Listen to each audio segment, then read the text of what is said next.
তো সবাইকে নমস্কার। আজ আমি আরেকটি নতুন রেসিপি নিয়ে হাজির হলাম প্রতিদিনের মতোই। আর প্রতিদিনের মতো এই যে ছাদে এসেছি, ছাদের থেকে ফুল তুলে নিয়ে যাব। এই গাছে কিন্তু অনেকগুলো ফুল ফুটে নিয়ে এলাম। এই যে আমচুর পাউডার দেখতেই পাচ্ছ, এটা কিন্তু খুবই সহজে একটা রেসিপি, আম দিয়ে করতে হবে। আমি এখানে তার জন্য নিয়েছি 1 কেজি আমটা আমি ধুয়ে পরিষ্কার করে নিয়েছি ঝুড়ির মধ্যে। এবার আমি আমগুলি সব ছুলে নেব সুন্দর করে। ছুলে তারপর আমি এটা গ্রেটিং মেশিন দিয়ে এটাকে গ্রেট করে নেব। তো তার জন্য এই যে আমি আম ছুলে নিয়েছি, এই যে আমটাকে আমি এই যে গ্রেট করে নিচ্ছি। এটা কিন্তু সব থেকে ভালো হয় আঠিটা শক্ত না হলে, কিন্তু আমার এই আমে আঠিটা শক্ত হয়ে গেছে। আর কিছু আমে আঠি শক্ত হয়নি, এখানে 2 রকম আম আছে। তো আমি এখানে অল্প করে প্রথমে আমি গ্রেট করে সবাইকে দেখিয়ে দিচ্ছি আমি এটা কিভাবে করলাম আর কি।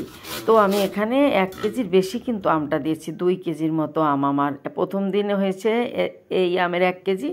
পরের দিন আবার আমি আঠি শক্ত হয়নি যেটা, সেটা নিয়ে আসছি, সেটা দিয়ে 2 কেজির মতো আর কি আমি আম এই যে গ্রেট করে নিয়ে তারপরে এতে আমি একটু লবণ মেখে দিলাম। লবণটা মেখে এবার আমি এটা একটু সময় রেখে দিয়ে কিন্তু আমি এটাকে নিয়ে নিচ্ছি। একদম এইভাবে চিপে জল ফেলে নেব, এইভাবে জল ফেলে তারপর আমি আবার একটা ঝুড়ির মধ্যে রেখে দিচ্ছি। এভাবে ঝুড়িতে রাখলে জলটা কিন্তু একদমই যে যতটুকু থাকবে তাও কিন্তু নিংড়ে পড়ে যাবে। তারপর আমি একটা থালের মধ্যে করে এইভাবে পাতলা করে রোদে শুকাতে দিয়েছি। রোদে শুকানো কেমন হয়েছে দেখো, এই যে আমার রোদে শুকিয়ে গেছে। তারপরে আমি 4-5 দিন ধরে আমি রোদে দিয়েছি। 5 দিন তো হবেই, 5-6 দিনই হবে। দেওয়ার পরে এই যে একদম শুকিয়ে মচমুচে হয়ে গেছে। এই যে 2 রকম আম দিয়ে একদমই সুন্দরভাবে শুকিয়ে গেছে। এবার আমি এটাকে ব্লেন্ড করে নিয়েছি। দেখো কতটা সুন্দর একটা পাউডার হয়ে গেছে। তো এটা কিন্তু আমাদের অনেক টাকা দিয়ে কিনে আনতে হয় বাজার থেকে। তো না কিনে আমরা যদি সহজে এইভাবে আমচুর পাউডারটা করে নিতে পারি, তো তাহলে আমরা একদম ভেজাল মুক্ত জিনিস খেতে পারবো, স্বাস্থ্যসম্মত নিজেদের হাতে। তো এই যে আমি এটা একদমই তৈরি হয়ে গেছে। এটা আমরা কিন্তু চটপটি বা ফুচকার টক জলের জন্য ব্যবহার করতে পারি। সাধারণত সবাই সেটাই করে, ফুচকার জন্য টক জলে কিন্তু এই আমচুর পাউডারটাই দিয়ে কিন্তু টক জলটা তৈরি করে। তো তারপর আমি এটা দিয়ে আবার শরবতও করে খাওয়া যায়।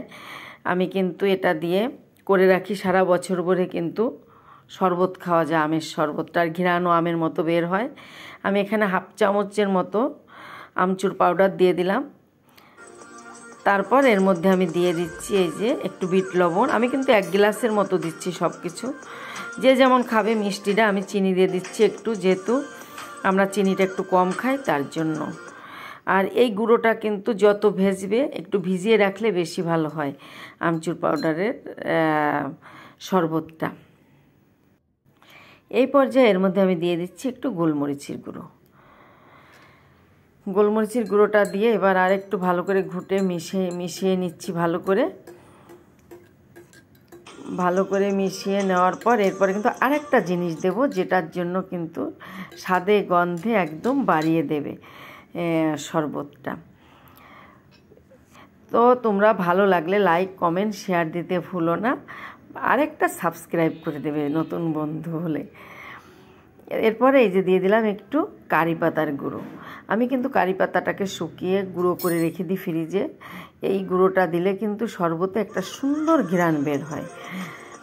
তো আমি এই যে দেখিয়ে দিচ্ছি কতটা সুন্দর করে শরবত আমার তৈরি হয়ে গেছে, আমচুর পাউডারের শরবত। তোমরা এভাবে একবার করে খেয়ে দেখো, ভালো লাগলে লাইক কমেন্ট শেয়ার দিতে ভুলো না।